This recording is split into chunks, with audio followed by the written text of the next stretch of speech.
Hello नमस्कार welcome to bun maska.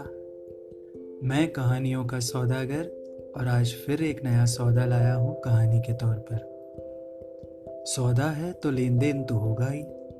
मैं आपको दूंगा एक कहानी और बदले में लूंगा आपसे आपका वक्त। कहानी के चलते चलते आपको एहसास तो हो ही जाएगा कि सौदा फायदे का रहा।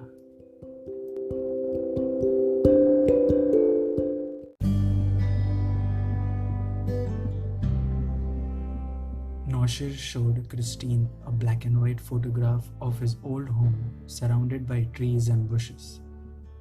He narrated further. Living in a countryside like surroundings can be a soulful experience, and most of the time, being close to nature works like a soothing and healing balm. I never had a say in home territory, but outside the four walls, I had made a world of my fancy.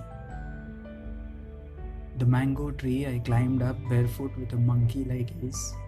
My friends who trusted me to be their uncontested leader and gave into my silly plans without any resistance. My pet dog Kalu, who managed to understand me in spite of no language for communication.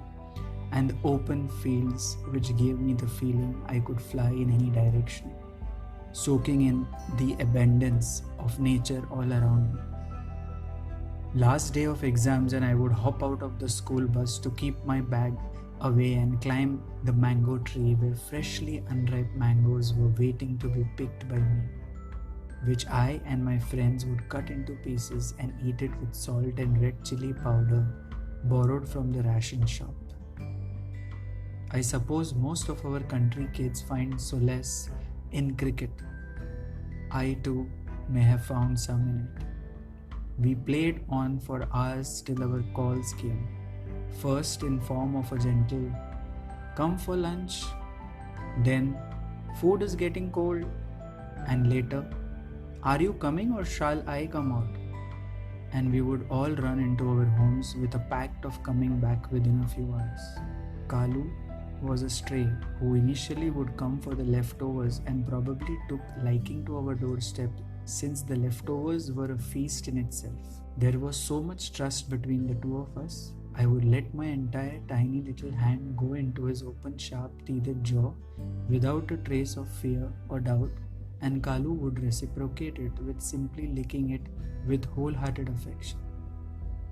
Strangely, as much as he liked the fish bones and meat, he loved chapatis.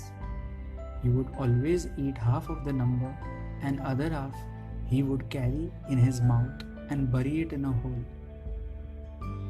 Probably he was wise, or maybe did not trust his luck too much.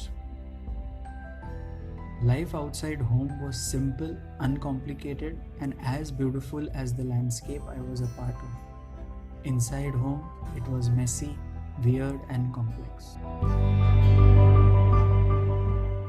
Our childhood and teenage years that we spend with our biological family, that family, the selection of which we had no role in, can shape up our understanding and handling of relationships for our entire remaining life.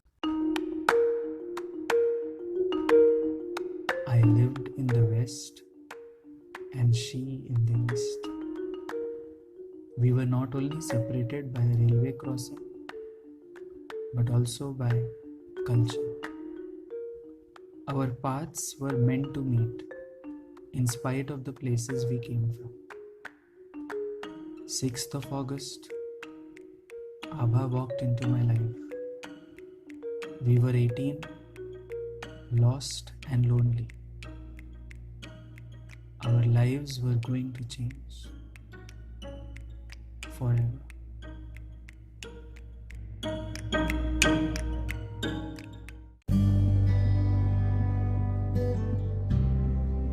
Abha poured some more wine into the glasses. The moonlight hovered over the waves which weren't visible, but their sound could be heard. Abha continued, "I had no friends, not that I was an introvert, but simply because I demanded as much as I gave in a friendship. So not many could fill the bill, but books did. I read almost anything and everything. The poems that my dad wrote, the sexually adulterated books which my aunt would give my mom to read, the side effects leaflet that came with medicine bottles, and whatever I could. Later, during my college years, the library became my other home. I found my solace in words written by others. While the other kids would jump with joy on completion of the last exam of the final semester, I would dread it days before.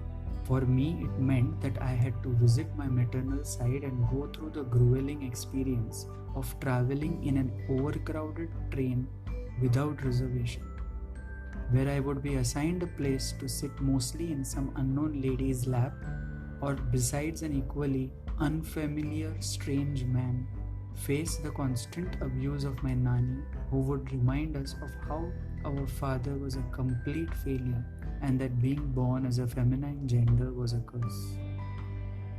Curse it was for sure. The mangoes were to be collected and laid on the wooden floor amidst dried grass. But I wasn't allowed to eat more than one, while the boys of the house, the future men, could eat as many they wanted. All of them would get a glass of milk at bedtime, but I would simply be told to go to sleep since the next morning the otla had to be cleaned before everyone would wake up. Surprisingly, all this humiliation I, woman of tomorrow, was subjected to by other women of the house, my nanny, my aunts, and my mother. I still managed to sneak in the heaps of mangoes at times and ate an extra one. That one would be the sweetest of them all.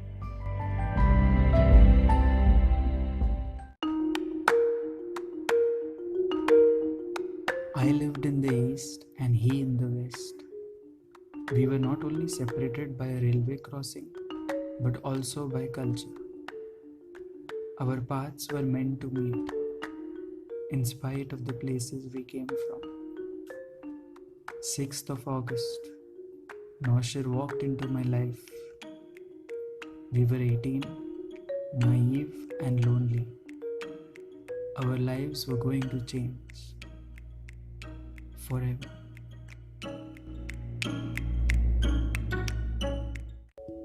Ban Maska. Untold Parsi stories of love, heartbreak, pain, grief, happiness, laughter, tears, and triumph. This is the non-confirming Parsi, and you are listening to Ban Maska. Kisse, kahaniyan, bas. Stories of a Parsi, by a Parsi, for the world to listen.